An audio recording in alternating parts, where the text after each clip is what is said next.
తమిళనాడులోని ఆలయ పట్టణం తిరువణ్ణామలై వీధుల్లో నడుచుకుంటూ వెడుతున్నప్పుడు జనం గుమిగూడిన రహస్యమైన టోపీ అమ్మ అని కూడా పిలుస్తారు ఎవరు. కొందరు ఆమెను ఆధ్యాత్మికవేత్త లేదా సిద్ధ అని పిలుస్తుంటే, మరికొందరు టోపీ తల్లి మానసిక వ్యాధితో బాధపడుతున్నారు. అరుణాచలం అవధూత టోపీ అమ్మ జీవిత చరిత్ర పేరుతో యూట్యూబ్ వీడియోలోని ఈ విభాగంలో పాపహరించే పునూతు క్షేత్రంలోని ఒక గుడిలో ఉన్న ఒక చెట్టుపై ఉన్న దేవత అరుణాచలం గురించి ఒక భక్తి పాట పాడబడింది. ఈ పాటలో అరుణాచలం ప్రధాన దేవత ఎలా ఉంటుందో వివరిస్తుంది మరియు సమీపంలో ఒక హోటల్ ఉంది, కానీ అది ఇంకా ప్రస్తావించబడలేదు. ఈ పాటలో అరుణాచలం యొక్క మాతృ స్వరూపాన్ని వ్యతిరేకించే ఒక మహిళ, ఒక అమెరికన్ గురించి కూడా ప్రస్తావించబడింది. ఈ పాట వినాయకుని స్థిరమైన ఉనికిని మరియు భక్తి ద్వారా దేవతకు నమస్కారముతో ముగుస్తుంది. అరుణాచలేశ్వరుడి సన్నిధిలో నిత్యం గిరిప్రదక్షిణ చేసే ఆమె అసలు పేరేంటో తెలియదు, కానీ భక్తులు మాత్రం టోపీ అమ్మ అని పిలుచుకుంటారు.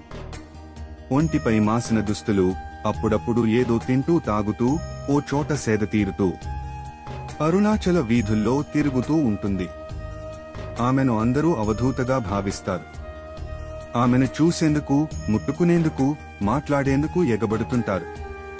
మతిస్థిమితం లేనట్టుగా కనిపించే టోపీ అమ్మ ఈ ప్రపంచంలో సంబంధం లేదన్నట్టుగా తన పని తాను చేసుకుపోతుంది. ఇచ్చిన వస్తువులు విసిరి పడేస్తుంటుంది, కానీ ఆమె నీడ పడడమే మహాభాగ్యంగా భావిస్తుంటారు భక్తులు. ప్రతిరోజు సాయంత్రం యోగి రామ్ సూరత్ కుమార్ ఆశ్రమంలో కనిపిస్తుంది. అక్కడ ఆమెను దర్శించుకునేందుకు బారులు తీరుతుంటారు. కానీ టోపీ అమ్మకు అవేం పెద్దగా పట్టవు. కొన్నేళ్ల క్రితం కిడ్నీ సమస్యతో బాధపడుతున్న వ్యక్తి ఆమె అనుగ్రహం పొందగానే అనారోగ్య సమస్య తీరిపోయిందని అప్పటినుంచి ఆమెను దైవంగా భావించడం మొదలుపెట్టారనే ప్రచారం ఉంది. రోజూ గిరిప్రదక్షిణ చేసే టోపీ అమ్మ ఇప్పటివరకు 11,000 సార్లు గిరిప్రదక్షిణ చేసిందని చెబుతారు. అందుకే ఆమె అనుగ్రహం కోసం పోటీ పడతారు. ఇదంతా బాగానే ఉంది, కానీ భక్తి పేరుతో ఆమెను భక్తులు ఎంత ఇబ్బంది పెడుతున్నారో తెలుసా? ఎన్ని పుకార్లు ప్రచారం చేస్తున్నారో తెలుసా?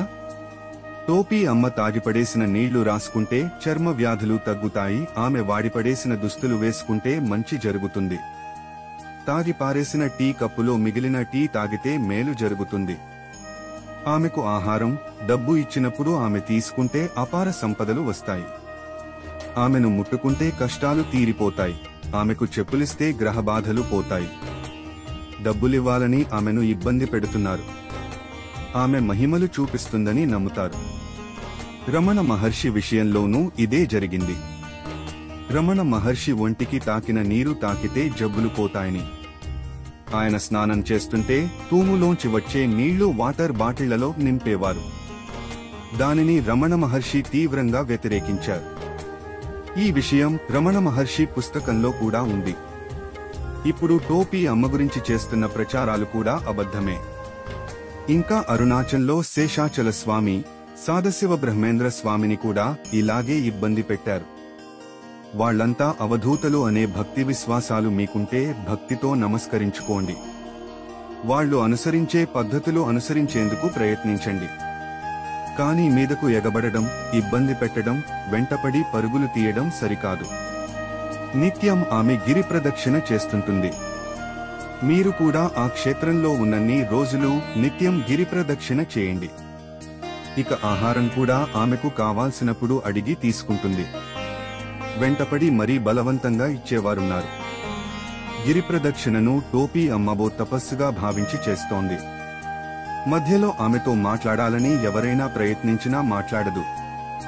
ఆమె నిజంగా మాట్లాడాలి అనుకుంటే పిలిచి మరీ మాట్లాడుతుంది. కష్టాలు కోర్కెలు తీరుతాయి, జీవితంలో అద్భుతం జరుగుతుందని భావించి టోపీ అమ్మ లాంటి వారిని ఇబ్బంది పెడితే పుణ్యం రాదు కదా, పాపం చుట్టుకుంటుంది. మహాత్ములను, అవధూతలను ఇబ్బంది పెడితే వారు కాకపోయినా ప్రకృతి నీకు హాని కలిగిస్తుందంటారు పండితులు. అందుకే ఆమెను ఇబ్బంది పెట్టకండి. మీకు నిజంగా ఆమెపై భక్తి ఉంటే దూరం నుంచి నమస్కరించండి.